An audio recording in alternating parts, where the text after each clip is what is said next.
Encore une autre vibration. C'était déjà la 5e fois en peu de temps. C'était anormal. Que pouvait-il bien se passer dans Coleps ? Après des années de silence, pourquoi la magie de ce monde se réveillait-elle subitement ? Il inspira longuement. Les choses étaient peut-être sur le point de changer.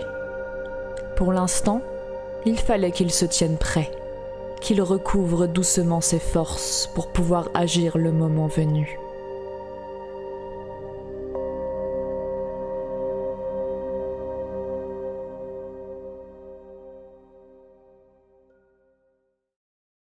Comme attendu, la nuit avait été difficile pour Pink Hayato. À cause de son inquiétude pour Kat, elle avait peiné à fermer l'œil de la nuit. Elle était donc toujours fatiguée au réveil. Elle se prépara pour aller retrouver Aejik qui lui avait donné rendez-vous dans la salle à manger, pour décider de leur action pendant le petit déjeuner. En arrivant dans la pièce, il était déjà assis à la table des élites. Elle s'approcha donc de lui, et en la voyant, il dut remarquer sa fatigue. Oula, tu as une tête à faire peur. Sympa ton bonjour. Je vais bien, merci de ton attention. Pink Hayato ne pouvait quant à elle pas avoir le visage d'Aejik, toujours caché derrière son éternel masque. Il ne semblait jamais être fatigué et elle débordait d'envie de le lui arracher afin de prouver que lui aussi était normal. Enfin, si on pouvait le qualifier de normal. Selon la rumeur, il serait à moitié robot. Un corps qu'il aurait acquis après un certain nombre d'expériences plus ou moins douteuses. Tu es sûr que tu vas bien ? Parce qu'honnêtement, tu n'en as pas vraiment l'air. Comment voudrais-tu que j'aille bien alors qu'on ne sait pas où est Kat ? À ce propos, je suis passé dans la salle des retours avant de venir ici, et toujours aucune nouvelle d'elle. C'était prévisible. Oui, mais il valait mieux vérifier au cas où. Qu'est-ce qu'on va faire du coup ? Commence par manger. On aura besoin de toutes nos forces. Je vais t'expliquer mon idée en même temps. Elle s'assit à côté de lui et commença à déjeuner, même si le cœur n'y était pas. Son amie avait raison, il fallait qu'elle se nourrisse. Alors, tu penses à quoi ? Articula-t-elle entre deux bouchées. Aejik rapprocha sa tête afin que personne ne puisse l'entendre et murmura discrètement. Je veux faire quelque chose d'interdit. Braver un petit peu les règles de la brigade pour faire une expérience. Bien sûr, ça doit rester entre nous. Mais ce sera selon moi le moyen le plus efficace pour retrouver Kat. Tu peux être plus précis s'il te plaît ? Lui susurra-t-elle en retour. Elle n'avait pas très envie de se retrouver encore dans une expérience étrange montée par le cyborg. Il avait beau être très gentil quand on le connaissait, il pouvait parfois faire peur, surtout lorsqu'il voulait tenter des choses. En ce moment, ses yeux brillants d'excitation ne la rassurèrent guère. Mais s'il disait que c'était sans doute le moyen le plus efficace pour retrouver Kat, elle était prête à prendre le risque. En plus, même s'il avait souvent des idées tirées par les cheveux, son ami restait l'un des hommes les plus intelligents qu'elle connaisse, et ses essais avaient tous fini par fonctionner. Donc, il n'y avait pas beaucoup de raisons de s'inquiéter. Du moins, l'espérait-elle. Sa réponse ne l'en joua cependant pas beaucoup. Pour pouvoir savoir ce qu'il est advenu de Kat, on va devoir retourner là où on l'a vu pour la dernière fois. C'est-à-dire avec toi, à la fin de la mission. Tu te rends compte de ce que tu dis ? Si on n'a pas le droit de retourner à une époque après avoir fait une mission dedans, c'est pour une bonne raison. Tu imagines un peu ce qu'il se passerait si je me croisais moi-même ? Les problèmes que ça pourrait engendrer ? C'est une idée complètement stupide si tu veux mon avis. C'est pourtant la plus logique. Elle est peut-être simplement coincée là-bas sans pouvoir repartir pour une raison inconnue. Un simple dysfonctionnement de son horloge et il suffirait d'aller vérifier en vitesse sans que ça ne cause de tort à personne. Si c'était le cas, elle nous aurait déjà contactés, non ? Et si c'était impossible aussi ? Si tout son équipement avait lâché ? Ça reste l'explication la plus probable, tu ne crois pas ? Pink Hayato ne lui répondit pas instantanément, et prit quelques secondes pour réfléchir sérieusement à sa proposition. Au fond, elle savait qu'il n'avait pas tort. Sa version était sans doute la plus réaliste, mais elle avait un mauvais pressentiment. Pour elle, ça ne pouvait pas être aussi simple. En plus, si retourner dans une époque dans laquelle on avait déjà opéré était formellement interdit, c'est qu'il devait y avoir une bonne raison. Cette idée ne lui plaisait pas du tout. Mais continuer de débattre sur ce point pendant des heures ne les avancerait à rien. Il fallait se décider le plus vite possible et prendre une décision. Je veux bien admettre que tu as raison sur un point. Ton explication est probable, mais est-ce qu'y aller reste la bonne solution ? Il y a des risques. Tu les connais, les risques? Non, on ne sait pas ce que ça peut provoquer sans avoir essayé. Et je préfère tenter quelque chose plutôt que d'abandonner Kat. Elle avait senti la pique passer. Il sous-entendait qu'elle ne voulait pas sauver Kat. Et ça ne lui plaisait pas du tout. Moi aussi je veux la retrouver. Mais même si on ne connaît pas les dangers de retourner dans une époque, ça ne veut pas dire que ce n'est pas risqué. Il faudrait demander au leader. Il doit le savoir, lui. Tu crois que si j'allais le voir pour lui demander si on avait le droit de faire quelque chose d'interdit, il dirait oui? Non, on doit décider de ça par nous-mêmes. Tu n'as pas tort, mais dans ta théorie, tu sembles oublier un point. Kat n'est pas la seule disparue. Bruizel aussi est introuvable, et il se trouvait bien loin de là où on était avec Kat. Ce serait une sacrée coïncidence que deux membres d'élite se retrouvent coincés en même temps, non? Peut-être, mais je ne vois pas ce qu'on pourrait faire d'autre. Ça nous donne au moins un endroit où chercher. Ouais. Bien, va chercher le nécessaire, je te rejoins dès que j'ai fini. Ok, on se retrouve devant la salle des départs. Mais sois discrète, j'ai pas envie de me retrouver expliquer où on part. Elle regarda donc le cyborg partir vers ses quartiers et finit son petit déjeuner en vitesse pour le rejoindre rapidement. Il s'occupait de l'essentiel, mais il fallait tout de même qu'elle prenne ses propres affaires, comme sa boussole qu'elle avait laissée dans sa chambre. Sinon, il ne pourrait pas partir. Sur le chemin, la succube remit une fois de plus le plan d'Aegik en question.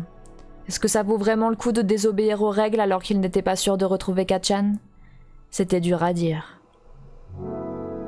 Comme il l'avait dit, on ne savait pas vraiment ce qui pouvait se passer s'il retournait là-bas. Donc ce voyage pourrait créer de grosses turbulences temporelles, comme ne rien changer.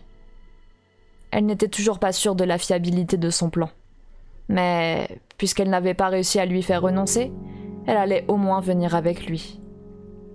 Quelques instants plus tard, Pink Hayato rejoint Aegik devant la salle des départs. Personne ne t'a remarqué? Je ne pense pas, on devrait être tranquille. En effet, la succube n'avait croisé personne. C'en était même étonnant. Elle ne lui demanda pas si lui non plus n'avait croisé personne. Elle connaissait déjà la réponse. Son ami savait être discret comme une ombre. Ils entrèrent donc dans la salle. Elle aussi, vide, et ils réglèrent leur boîtier temporel pour retourner à l'époque où elle était avec Kat.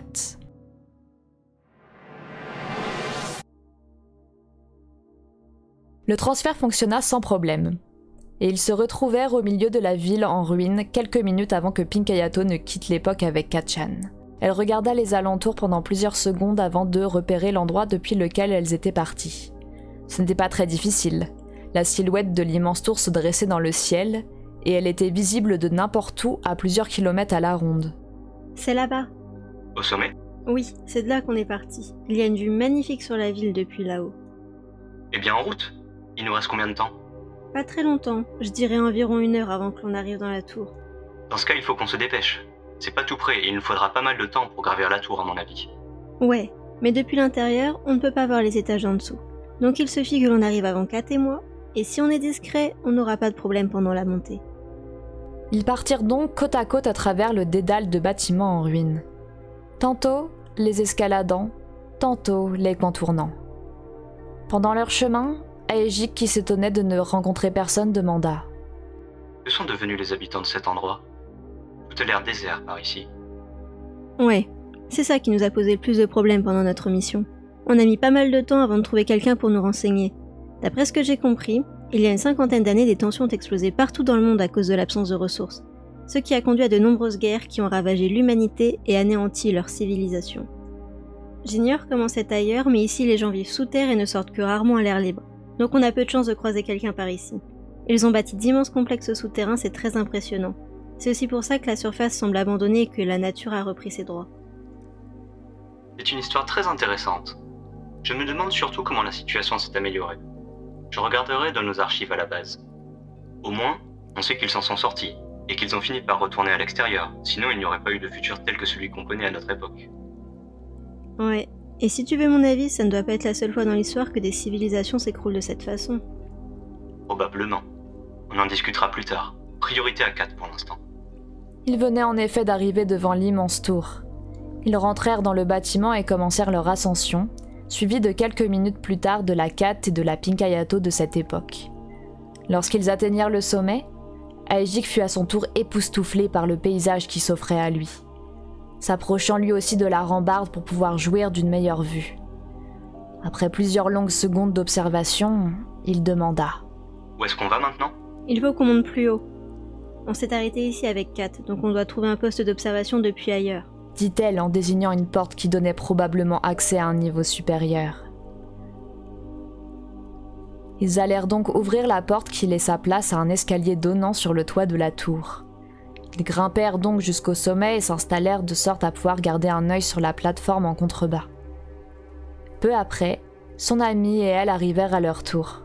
Cela faisait bizarre de s'observer soi-même, se dit la succube en regardant la Pink Ayato du passé parler avec Kat. Qu'est-ce qui se passe? Chuchota Aejik en voyant Kat partir. J'ai pas très bien compris, mais on a entendu du bruit et Kat est allée s'en occuper. Quand elle est revenue, elle m'a dit qu'elle avait réussi à endormir la personne qui était venue. De là où ils étaient, elle ne pouvait toujours pas apercevoir l'individu avec qui Kat discutait. Et ils ne pouvaient pas prendre le risque de se déplacer par peur que la Pink Ayato du passé ne les remarque. Mais elle savait que la Neko Girl revenait dans une quinzaine de minutes, donc elle n'avait pas à s'en inquiéter. La situation actuelle expliquait pourquoi elle avait eu le sentiment d'être observée à ce moment-là. Elle était bien épiée par quelqu'un, mais c'était elle-même. Lorsque Kat fut de retour, Pink Ayato prévint son amie. C'est pour bientôt. Ils ouvrirent donc grand leurs yeux afin de voir ce qu'il se passait. Et ils virent avec étonnement les deux femmes disparaître. C'est incompréhensible. Elle a réussi à partir? Elle est pas coincée ici? Mais où est-ce qu'elle est du coup?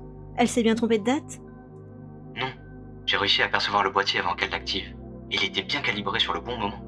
Le cyborg avait modifié ses yeux et possédait donc une vision plus développée que les autres. Pink Ayato le crut donc sur parole. Mais qu'est-ce qui s'est passé alors si elle ne s'est pas trompée? Je ne sais pas. Je ne comprends pas. Il aurait dû arriver en même temps que toi. Ils quittèrent leur poste d'observation et s'approchèrent du lieu où ils avaient disparu. Après plusieurs minutes de recherche, ils ne trouvèrent rien d'anormal. Seulement une personne endormie un peu plus loin. Qu'est-ce qu'on fait maintenant? Demanda la succube en jetant un regard plein d'espoir vers son ami. Je ne sais pas. J'espérais au moins trouver un indice ou une piste. Mais là, on n'a absolument rien du tout. Au moment où ils étaient le plus désespérés, leurs boîtiers temporels sonnèrent. Une annonce du QG. C'était la première fois depuis bien longtemps qu'ils en recevaient une. C'était même la première fois pour Pink Ayato. Elle concernait la réunion mensuelle des membres d'élite. Le leader leur demandait à tous de rentrer à la base pour y assister, même s'ils étaient en mission. Ça aussi c'était inhabituel. Normalement, ce n'était pas grave si les membres en mission rataient la réunion. Alors pourquoi autant insister maintenant? J'espère que ce n'est pas à cause de nous. Pourquoi ça? On a désobéi aux règles, si le leader s'en est rendu compte. Non. S'il convoque toutes les élites, c'est que la situation doit malheureusement être beaucoup plus grave que ça. On doit se dépêcher de rentrer alors. En plus, la date a été avancée aujourd'hui, il faut qu'on y aille maintenant. Ils réglèrent donc leur boîtier temporel pour retourner à la base, et vérifièrent plusieurs fois qu'ils n'avaient pas fait d'erreur sur la date de retour, par souci de précaution. C'est bon? On y va. L'instant d'après, elle se retrouva dans la salle des retours. Elle regarda autour d'elle, cherchant son ami du regard. Il n'était pas là. À son tour, il avait disparu. Elle se sentait perdue. Pourquoi lui? Ça ne servait à rien de paniquer. Il fallait qu'elle fasse comme Aejik, réfléchir posément et prendre les meilleures décisions possibles. Pour l'instant, il fallait qu'elle commence par se calmer. Elle inspira profondément. Que devait-elle faire ensuite? La réponse s'imposa d'elle-même. Se rendre à la réunion et révéler aux autres ce qui était en train de se passer. Les disparitions à la chaîne. Il fallait qu'ils agissent ensemble. Seule, elle ne pourrait rien faire. Elle prit donc la direction de la salle de réunion, hâtant le pas pour y arriver le plus vite possible.